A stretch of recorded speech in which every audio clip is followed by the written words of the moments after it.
Hello and welcome to this video. It's Demo DGC and I do apologise. I'm very sorry for the hurricane that is happening in the background. If you can hear it, I do apologise. It's just I've got the AC on, my air conditioning unit on, because it is like the surface of the sun here, and I know it says it's 23 degrees, but it feels like it's 29 degrees, 39 degrees, so you'll have to bear with me with this video. But anyway, that's not the subject of the video. The subject of the video is this program, RapidRaw. Now, if you are familiar with Linux or are a Linux user or have been doing photo editing on Linux, you will be familiar with this program. This is a free to use, free to download program available on Linux through many different distributions. I'm unsure if it's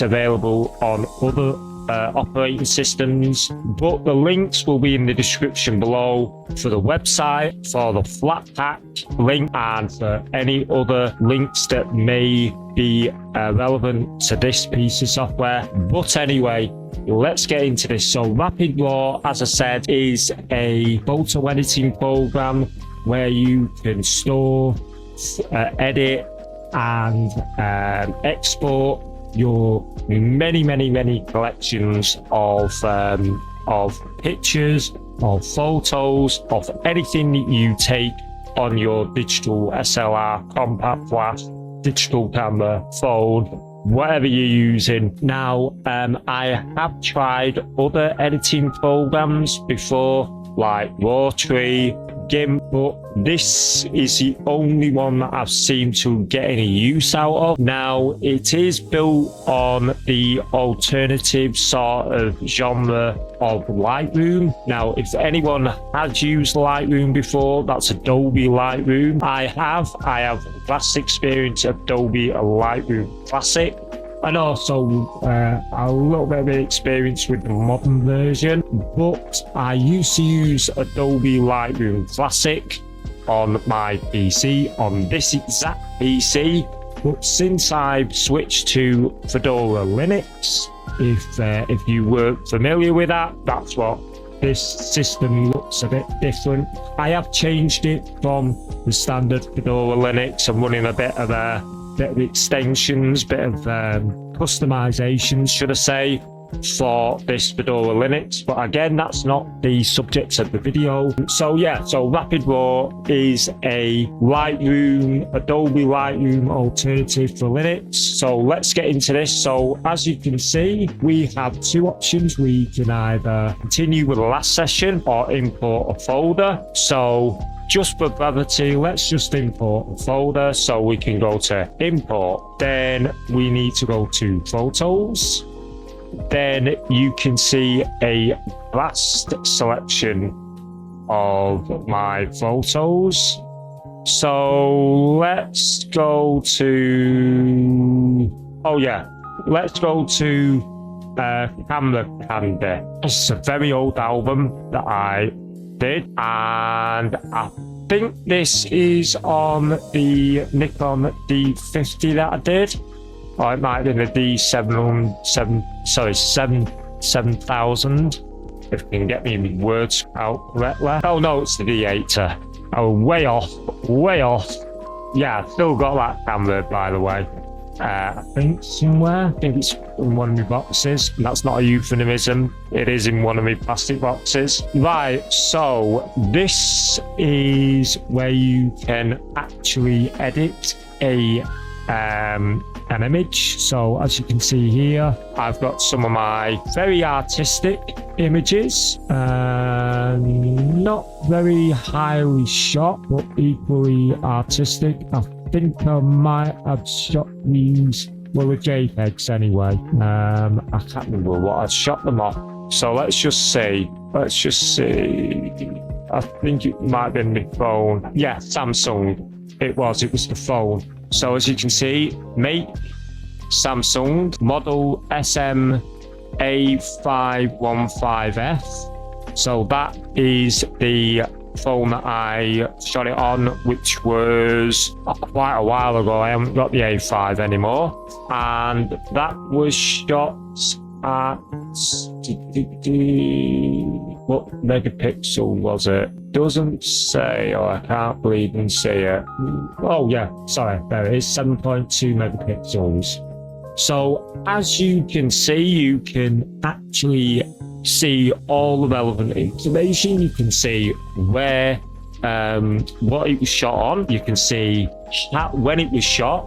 So that was shot 2023, the 4th month of the 28th day, or 28th of the 4th, 2023, which was about 3 years ago.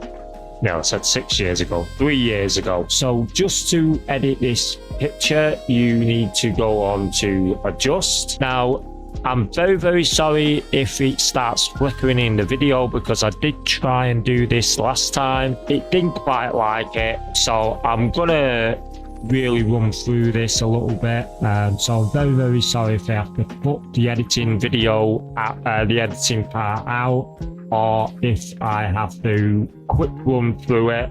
It's just, it doesn't really play very fairly with OBS. I mean, OBS on Linux isn't 100% stable. It isn't. Many people may have more stability with OBS. I sadly don't. But it's the best piece of software that I can use to do these types of videos. So again, I do apologize. But before we do get into the edits, as you can see, you've got many different sliders in here. So you've got exposure, contrast, highlights, shadows, whites, blacks, and then you've got your curve. So you've got your light curve, lumina channel. I need to say that right. Lumina channel, red channel, green channel, and blue channel. Now, if anyone is familiar with art and the construction of colors, that basically is your primary colors. So it's red, green, and blue. There is usually arguably a black and a white, but they're more classed as tones in art circles. And then you've got color, white balance, temperature. In your white balance settings, you've got temperature, tint, not tilt, tint, vibrance, saturation. Then you've got color gradients. Now, I don't particularly use this in this video, in this piece of software, but you can. Now, I'm very unsure on what this actually does. It's probably to just mask out colors or to highlight different colors, make sure they're more vibrant than other colors, make it more luminescence, Then you've got blending and you've got balance. Then you've got color mixer, so you can do hues, saturations, luminance. Then also you've got your detail sharpness, threshold. Then in your persistence, persistence, you've got clarity, dehaze, which is a very good plugin to use, especially on Photoshop and on Lightroom. I love using that thing because it gave it a bit of a grainy sort of film look, especially on black and whites. That's brilliant. You just whack that up full and you have max saturation, max contrast, min saturation, max contrast, or near to the max contrast, and you have a slight just off exposure, and you whack that up to full, and you can sometimes create some breathtaking images. And then on noise reduction, you've got another luminance and color. Then in effects, you've got glow, hydration, I think that's supposed to say, or that's how you pronounce it. Hydration, I think it is, or hydration, I don't know. Light flares, loops, so you can select other files on there. I'm not sure what that does. And then you've got amount, variancy. Then you've got amount, midpoint, roundness, feather. I think that's for the loops. So you can mix, I think you can mix certain images into one another. I'm not sure. Somebody will correct me in the comments down below, most likely. Then you got grain, amount, size, and roughness. And each one of these, as you can see, you can reset it, reset it, reset it, you reset it, and you can reset the whole thing by clicking that button there. So I'm just going to go through a little bit of tweaking of this sort of image that we've got here of my Nikon D8, which I think that's a 5 megapixel or 6 megapixel camera that I have still got.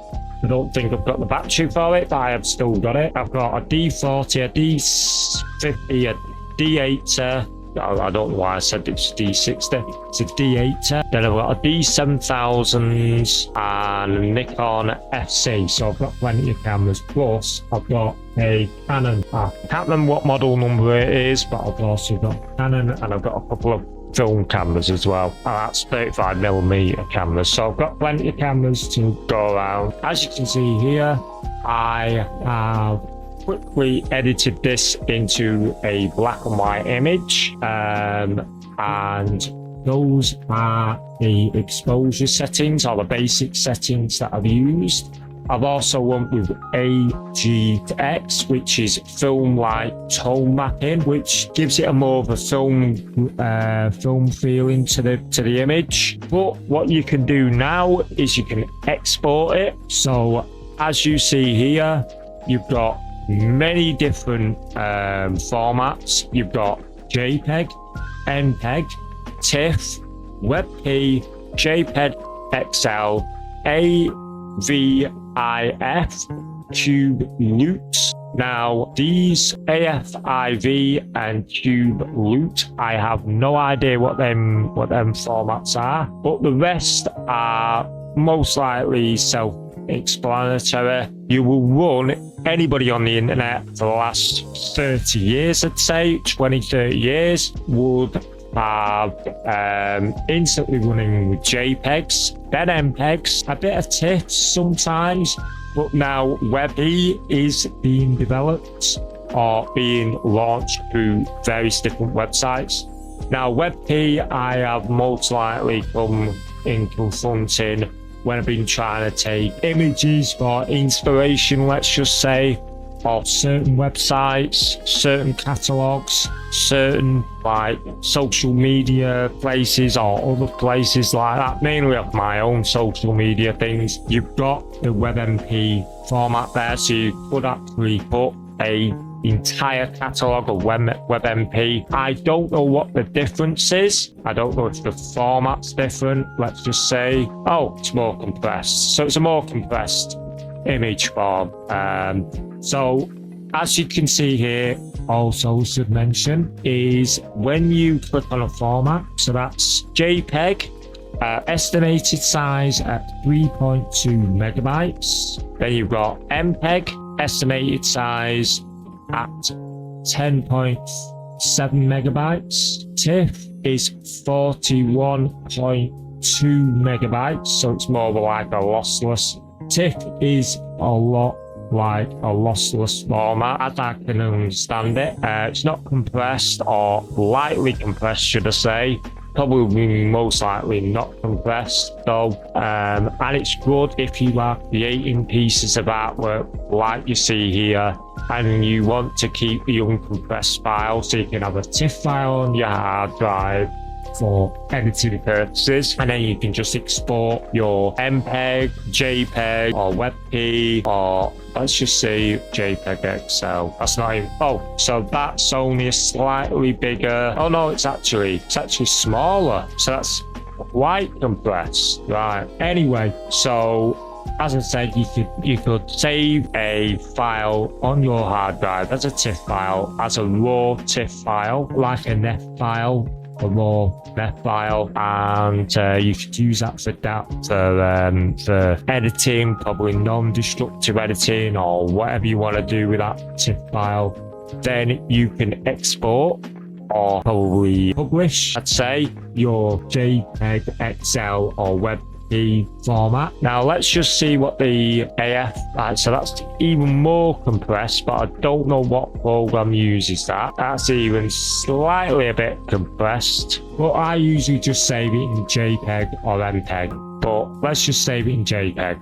So you've got resize to fit, so you can resize to fit any sort of pixel ratio. So let's just say I wanted to resize that into 1920 by 1080, right? So it'll be 1920 pixels. Don't enlarge. You can save the metadata, remove metadata. I don't know why you want to, remove GP data, or what I do like about this program also is you can put watermarks on it. So you can put watermark, that's my watermark, and then you can put it, bottom left, top left, top center, top right, center left, center right, center right, bottom left, bottom center, bottom right, any one of the 5 corners, should I say, or 6, and then you can just export it. So I'll export that as JPEG. So export, and then we want camera. So we'll export this as JPEG. We can save it as an image. So we can say sample black and it's white.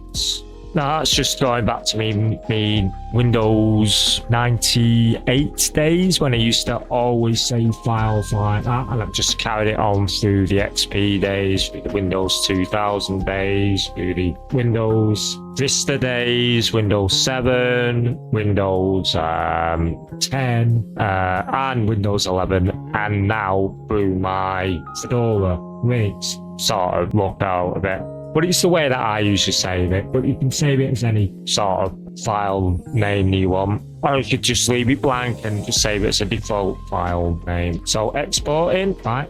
Export successful. So now we want to go over to my photos. We want the eye. There we go. Done. Now, the watermark isn't fantastic, but it's got to be on there, which is my sort of logo. And that's basically it. That's how you edit